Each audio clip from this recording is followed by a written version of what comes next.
Eye on Agriculture with Britton Rucker. Tariffs, trade, and tough choices. How global markets are hitting Kansas grain growers. The outlook just ahead. I'm not naive to the point to say, yes, there will be some downside and short-term problems. And a trade war underway, and farmers are on the front lines. Hear from one producer who worries existing safety nets for farmers may have some holes. Good evening and welcome into Eye on Agriculture. I'm Britton Rucker. USDA Secretary Brooke Rollins putting small family farms front and center with a new initiative launched Monday in Nebraska. As part of her Make Agriculture Great Again agenda, Rollins unveiled the Farmers First policy plan aimed at removing barriers for small farms. The USDA says small farms, those earning less than $350,000 annually, make up 86% of all U.S. farms. The plan focuses on reliable access to capital, land acquisition, infrastructure improvements, and modernizing applications. Rollins calls defending family farms a defense of American tradition and future. The USDA also reviewing how it defines farm size to better align resources with today's ag economy. Americans say they are struggling to navigate the murky financial future amid President Trump's trade war. Peter Zampa speaks with a Tennessee farmer burdened by the uncertainty.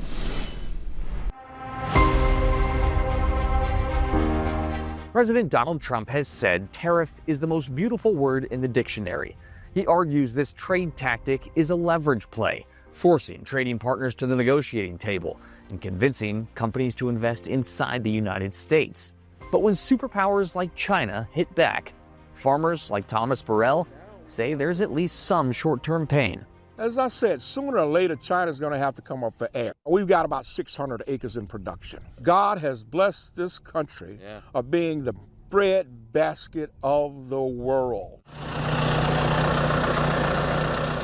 Burrell still works the tractors. He grows soybeans, a crop China relies on. The commodities that they are buying from us, particularly soybeans, are used for feedstock to feed the poultry industry there and the pork industry there. A massive industry with looming uncertainty as a trade war continues between the Chinese and the United States. Now, what the government has done, and I think this administration is doing for farmers to compensate them in the short term while they're pumping the brakes on the trade agreements, as it were, is to give those farmers subsidies and offsets. Burrell says he and other farmers are hoping to tap into an emergency fund promised by the Department of Agriculture while the trade war plays out. Economist Josh Bivens is skeptical. During the first Trump administration, tariffs on China definitely hurt U.S. farmers, and we basically took something like 80% of the tariff revenue raised from the tariffs on China and recycled it back to help farmers who are being hurt by that. I'm glad they got the help, but it raises the question of why'd we hurt them in the first place? Bivens believes farmers are in for an extended period of stress that will require a lot of aid for a long time. This is their livelihood. Just put your livelihood on hold for X amount of months or even years. They've got bills. They have things they have to pay for. For Thomas, he can only hope a trade war brings better business down the line. I'm not naive to the point to say, yes, there will be some downside and short-term problems. I'm also optimistic that once we make the turn now, we get back out on the straight and narrow, as it were, we can accelerate the economy again to a point higher than it was prior to making the adjustments. And the net effect.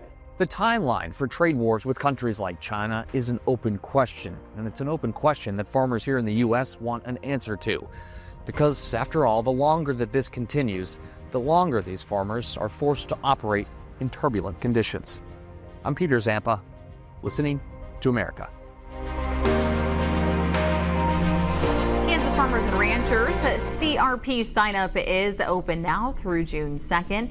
The Conservation Reserve Program pays you annually to retire marginal cropland and restore it with native grasses like blue stem, Indian grass, or pollinator mixes.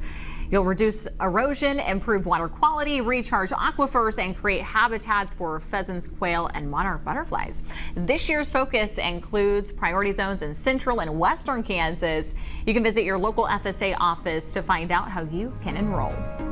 Coming up on Agriculture, we'll show you a program that teaches young people all about life through farming.